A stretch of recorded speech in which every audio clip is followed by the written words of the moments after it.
तीसरे चरण का मतदान चल रहा है और मैं भी सुबह सुबह जल्दी वोट देकर के यहां आया हूं। आज मेरा वोट था। तो लोकतंत्र में एक नागरिक के नाते मेरा जो कर्तव्य है उसको निभाया है। और मुझे अभी हमारे साथी बता रहे थे कि 2 घंटे में काफी अच्छा पोलिंग हो रहा है। मेरा सभी मतदाताओं से आज देश भर में जहां जहां चुनाव चल रहा है सबसे विनम्र अनुरोध है। गर्मी है लेकिन फिर भी ये लोकतंत्र का पर्व हमने अछूत नहीं रहना चाहिए। बड़े उत्साह उमंग के साथ परिवार के साथ गाजे बाजे के साथ मतदान करने के लिए जाना चाहिए। भारी संख्या में मतदान करना चाहिए। साथियों, इस पुण्य भूमि पर मैं ओमकारेश्वर महादेव और माता अहल्या की नगरी को सर झुका करके प्रणाम करता हूं। इस क्षेत्र में आना किसी सौभाग्य से कम नहीं है। मैं प्रधानमंत्री के नाते नहीं, लेकिन सालों तक भाजपा संगठन का कार्यकर्ता रहा हूं, तो उसके अनुभव के आधार पर मैं कहना चाहता हूं कि कितना ही उमंग उत्साह क्यों न हो, लेकिन जब मैं संगठन का काम करता था और हिंदुस्तान के करीब करीब सभी राज्यों में मुझे काम करने का अवसर मिला है, मध्य प्रदेश में तो बहुत दिन काम किया है, लेकिन अगर जनसभा का समय सुबह 10 बजे का मिलता था तो सुनते ही पसीना छूट जाता था। हमें लगता था अरे 10 बजे कैसे होगा, कौन आएगा। और 10 बजे का समय तो ऐसा होता है माताओं बहनों को घर के सारे काम 12-1 बजे के पहले पूरे करने होते हैं, वो तो निकल ही नहीं सकती है। तो मैंने लंबे अरसे तक संगठन का काम किया है और मैं जानता हूं कि सुबह 10 बजे कार्यक्रम करना यानी लोहे के चने चबाने का काम होता है। लेकिन मैं आपको 100 सलाम करता हूं जी। ये इतना बड़ा रैली और सुबह और इतनी बड़ी तादाद में माताओं बहनों का आना, भाई गजब कर दी। मैं सच बता दूं, मैं संगठन का काम करता, मैं कहता 10 बजे बंद दो भाई, 2 बजे के बाद दीजिए। मैं पूरी पार्टी के सभी साथियों को जितनी बधाई दूं कम है जी। और सभी नागरिकों को भी आपका इतना प्यार, इतना आशीर्वाद शायद ही पता नहीं किस जन्म में क्या पुण्य किया होगा, इतने आशीर्वाद। साथियों, मैं आज आपसे विकसित भारत के संकल्प के लिए आशीर्वाद मांगने के लिए आया हूं।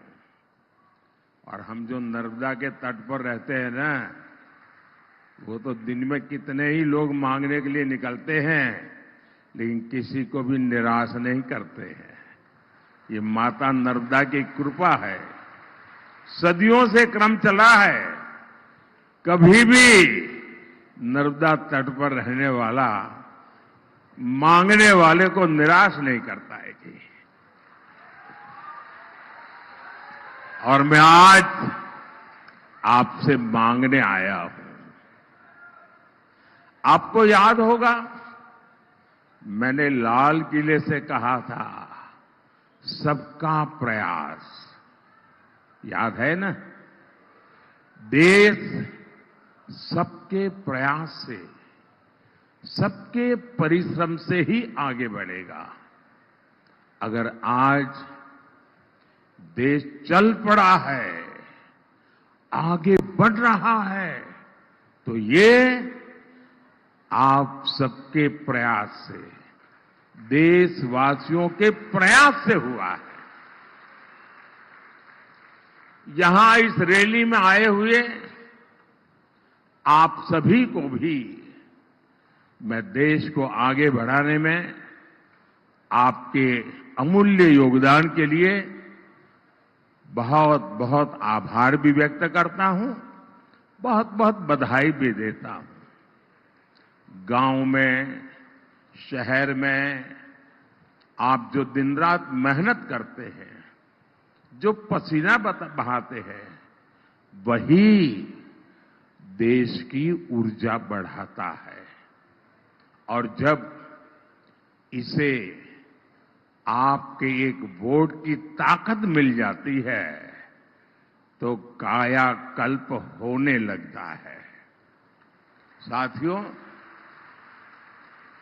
आपके एक वोट ने भारत को 5वीं बड़ी आर्थिक ताकत बनाया। आपके एक वोट ने दुनिया में भारत का दबदबा बढ़ाया। आपके एक वोट ने 70 साल बाद आर्टिकल 370 हटाया। आपके एक वोट ने एक आदिवासी बेटी को राष्ट्रपति बनाया। आपके एक वोट ने महिलाओं को आरक्षण का उनका हक दिलवाया। आपके एक वोट ने भ्रष्टाचारियों को जेल भिजवाया। आपके एक वोट ने मुफ्त राशन, मुफ्त इलाज की गारंटी दी। आपके एक वोट ने युवाओं के भविष्य को संवार दिया, अपार अवसर खड़े कर दिए। आपके एक वोट ने 25 करोड़ लोगों को गरीबी से बाहर निकाल दिया। और आपके वोट की ताकत देखिए, आपके एक वोट ने 500 साल की प्रतीक्षा,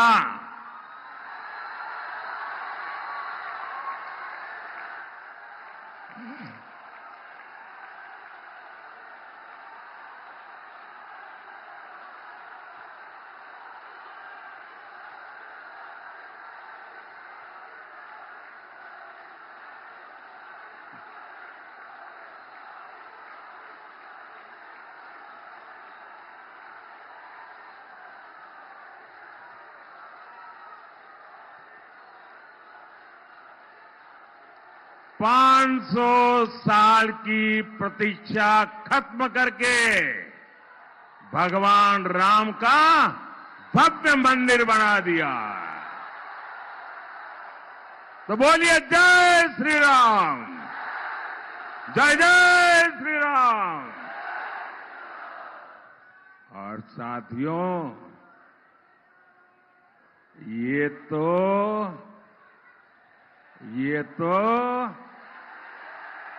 ट्रेलर है, ट्रेलर। अभी तो बहुत कुछ करना है। अब इस चुनाव में आपका एक वोट भारत को दुनिया की तीसरी सबसे बड़ी अर्थव्यवस्था बनाएगा। आपका एक वोट आपकी कमाई बढ़ाएगा, युवाओं के लिए रोजगार के अवसर बढ़ाएगा। आपका एक वोट मजबूत भारत बनाएगा। और इसीलिए मैं हिंदुस्तान के कोने कोने में जाकर के देशवासियों के आशीर्वाद मांग रहा हूं। इसीलिए भाजपा आपसे वोट मांग रही है। और दूसरी तरफ ये इंडी गठबंधन वाले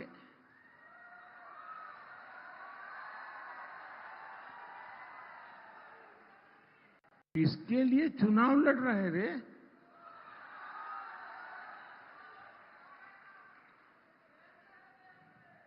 वो चुनाव लड़ रहे हैं अपनी अपनी विरासत बचाने के लिए, अपने बच्चों को अपनी पार्टी सौंपकर जाने के लिए। इन्हें आपके सुख दुख से कोई फर्क नहीं पड़ता। इंडी वालों की एक फेवरेट कहावत है, मैं बताऊं आपको, लेकिन मुझे डर लगता है कि मैं ये कहावत बताऊंगा तो कुछ एक लोग फेक वीडियो बनाने वाली फैक्ट्री है ना, वो क्या करेंगे, उसमें से आधा निकल करके चलाएंगे और मोदी सफाई देते देते थक जाएगा। फिर भी मैं कहावत बताऊं? अच्छा, मैं कहावत आधी बताता हूं, आधी आपको पूरी करनी होगी। करेंगे? कि इंडी वालों के लिए कहावत फिट बैठती है, अपना काम बनता, अपना काम बनता, भाड़ में जाए, भाड़ में जाए। ये कौन कहता है? ये आदत किसकी है? अब जिनके लिए आपको इतनी कहावत मालूम है, तो फिर आप इनके लिए क्या सोचेंगे भाई? भाई और बहनों, आज भारत इतिहास के एक अहम मोड़ पर खड़ा है। आपको ये तय करना है कि भारत में वोट जिहाद चलेगा या राम राज्य चलेगा।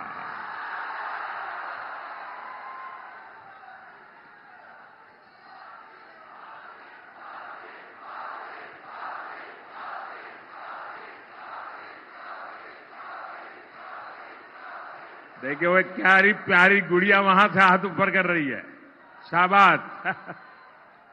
इतनी छोटी गुड़िया सभा में आ गई है।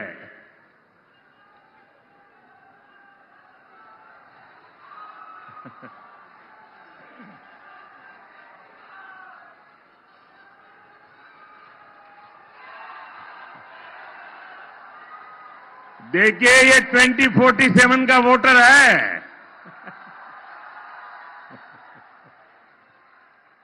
वो अभी से 2047 की तैयारी कर रही है।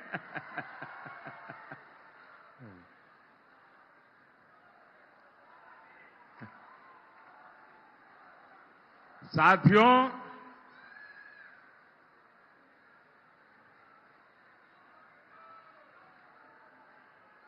पाकिस्तान में आतंकी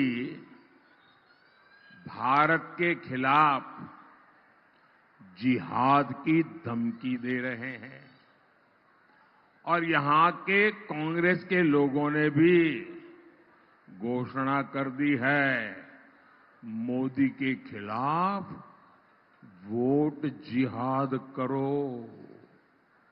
यानी मोदी के खिलाफ एक खास धर्म के लोगों को एकजुट होकर वोट करने को कहा जा रहा है। सोचिए, कांग्रेस किस स्तर पर उतर आई है। हताशा, निराशा ने कांग्रेस को कहां ले जाकर के पटका है। आपको एक सवाल मैं पूछता हूं, जवाब देंगे? जरूर देंगे। आवाज इधर से आती है, उधर से नहीं आती है।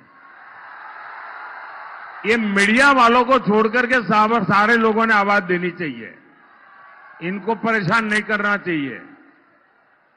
आप मुझे बताइए, क्या वोट जिहाद आपको मंजूर है? क्या लोकतंत्र में ये बात चल सकती है? क्या भारत का संविधान ऐसी जिहाद के लिए अनुमति देता है? साथियों, कांग्रेस के इरादे कितने भयानक है, जी उनकी साजिशें कितनी खतरनाक है, ये समझना हो तो आपको उन लोगों की बातें सुननी होगी जो 20-20, 25 यानी 20-20, 25-25 साल कांग्रेस में रहे हैं। 20-20, 25-25 साल जो कांग्रेस के कार्यकर्ता रहे हैं, नेता रहे हैं, और ये लोग अब धमाधम कांग्रेस छोड़ रहे हैं।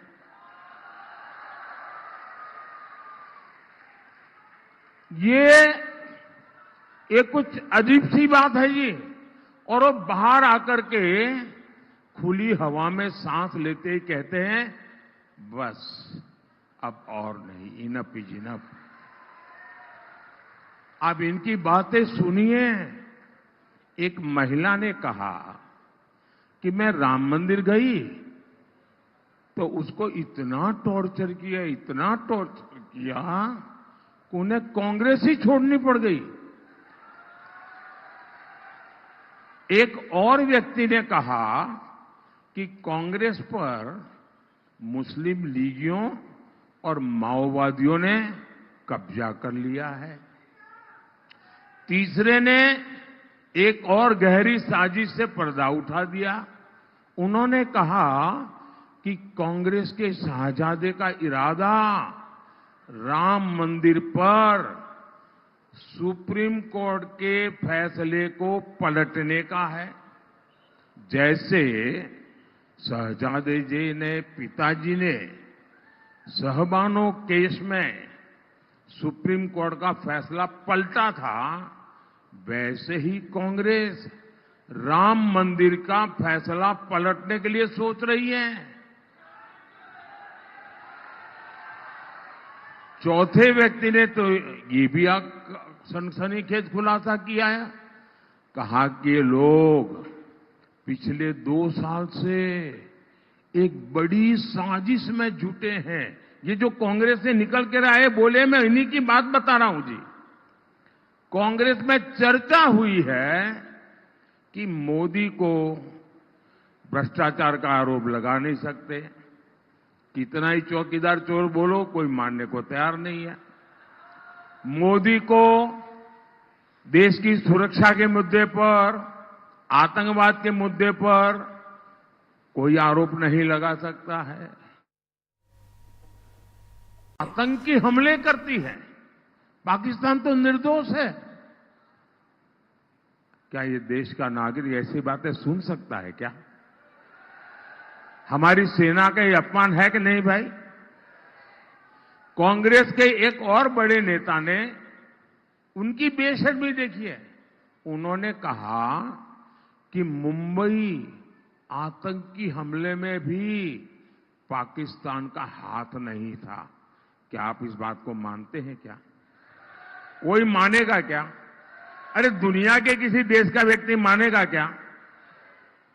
कांग्रेस के साथी दल के एक और नेता भारत को धमकी देते हैं, कहते हैं कि पाकिस्तान ने चूड़ियां नहीं पहनी हुई है। बताओ, मैं तो कांग्रेस के शाहजादे से पूछूंगा, जरा ये बताओ भैया, आपके साथी ये सब बोल रहे हैं, इनकी मंशा क्या है? ये आखिरकार अचानक एक साथ चारों तरफ से सीनियर लोगों की आवाज क्यों आने लगी है? पाकिस्तान से इतनी मोहब्बत और हमारी सेना से इतनी नफरत, और इसलिए ही तो लोग कहते हैं कांग्रेस का हाथ, कांग्रेस का हाथ, कांग्रेस का हाथ। अब मैं तो नहीं बोल रहा हूं, आप बोल रहे हैं। भाई मीडिया वाले देखना, मैं नहीं बोला हूं। मेरे गले मत बढ़ दे रहा। इनको लगता है कि पाकिस्तान प्रेम दिखाकर ये अपनी वोट बैंक की राजनीति मजबूत कर लेंगे, लेकिन मैं जानता हूं इनकी जमानत तक बचनी मुश्किल है। भाई और बहनों, कांग्रेस की नजर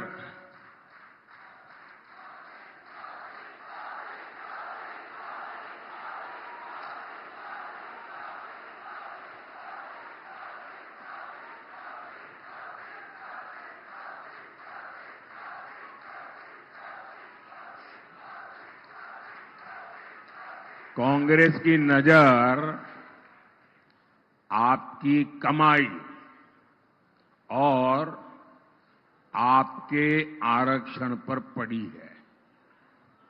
वो किसी न किसी बहाने आपकी जो संपत्ति है वो भी लूटना चाहते हैं, और बाबा साहब ने जो आपको आरक्षण दिया है उसमें भी डाका डालना चाहते हैं।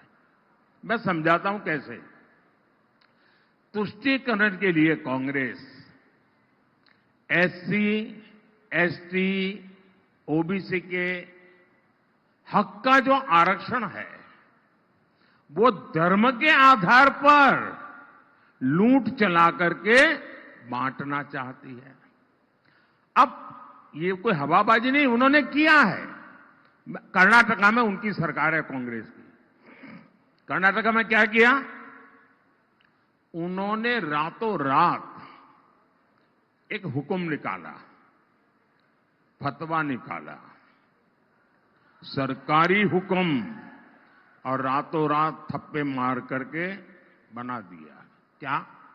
उन्होंने ऐसा कानून बनाया कि कर्नाटका में जितने भी मुसलमान हैं, हर बस मुसलमान होना चाहिए, उसको रातों रात ओबीसी घोषित कर दिया, ओबीसी बना दिया। अब इसका मतलब क्या हुआ कि जो ओबीसी को आरक्षण मिलता था 27%, ये रातों रात ओबीसी बन गए। तो उन्होंने ऐसा डाका डाला, ऐसा डाका डाला कि जो पहले से जो ओबीसी है उनके नसीब में था वो भी आधे से कम हो गया। ये ओबीसी जो बने हुए थे उनमें से लूट चला ली। अब इसी मॉडल को वो पूरे देश में लागू करना चाहते हैं। आप मुझे बताइए, क्या आप आपके आरक्षण पर डाका डालने देंगे? ये चोरी करने देंगे? क्या ये बाबा साहब आंबेडकर की पीठ में छुरा भोंकने वाली बात है कि नहीं है? ये हमारे संविधान का अपमान है कि नहीं है? यही नहीं, ये शाहजादे तो साहब ऐसी चीज लेके आए हैं दुनिया में कोई डेवलपिंग कंट्री सोच ही नहीं सकता है। वो कहते हैं आपकी संपत्ति का एक्सरे करेंगे, एक्सरे। और मैं आपको बताता हूं, मैंने कांग्रेस के सबका एक्सरे करके रखा हुआ है, लेकिन मैंने उनके दिमाग का एक्सरे किया है। ये क्या सोचते हैं तो क्या करेंगे, मेरे एक्सरे में साफ दिखता है। इनका एक्सरे क्या है? वो आपके लॉकर का एक्सरे करेंगे, आपके बैंक के खाते का एक्सरे करेंगे, आपके घर में गहने कितने हैं, सोना कितना है, चांदी कितनी है, आपके यहां बहू शादी करके आई तो क्या लेकर के आई थी, आपकी पत्नी शादी में क्या लेकर के आई थी, आपके घर कितने, खेत कितने, इन सारों का वो सर्वे करेंगे। और वो कहते हैं, खुल करके कहते हैं। और फिर आपकी जरूरत से जितना ज्यादा है, अगर आपके पास 10 एकड़ भूमि है तो 5 एकड़ गई। अगर 2 साइकिल है तो 1 गई। अगर आपका मंगलसूत्र है तो गया। ये खेल खेलने वाले हैं। और क्यों? तो ये जो संपत्ति आपसे ले लेंगे, वो अपनी वोट बैंक को बांटना चाहते हैं। भाइयों बहनों, आप, हमारे देश में हर मां बाप बच्चों के लिए कुछ न कुछ बचाता है। उसके मन में रहता है कि जाने के बाद बच्चों के लिए कुछ छोड़ करके जाऊं दुनिया से। अब ये कहते हैं कि आपके मां बाप ने जो बचाया है, वो सारा का सारा उनके बेटे बेटियों को नहीं मिलेगा। उस पर आधे से ज्यादा टैक्स लगेगा और आधे से ज्यादा सरकार छून लगी। मुझे बताइए, क्या भारत जैसे देश में आप अपनी संपत्ति लूटने देंगे क्या? क्या आप अपनी संपत्ति बचाना चाहते हैं? आप अपनी संपत्ति अपने वारिस को देना चाहते हैं? तो आपको कौन बचाएगा? कौन बचाएगा? कौन?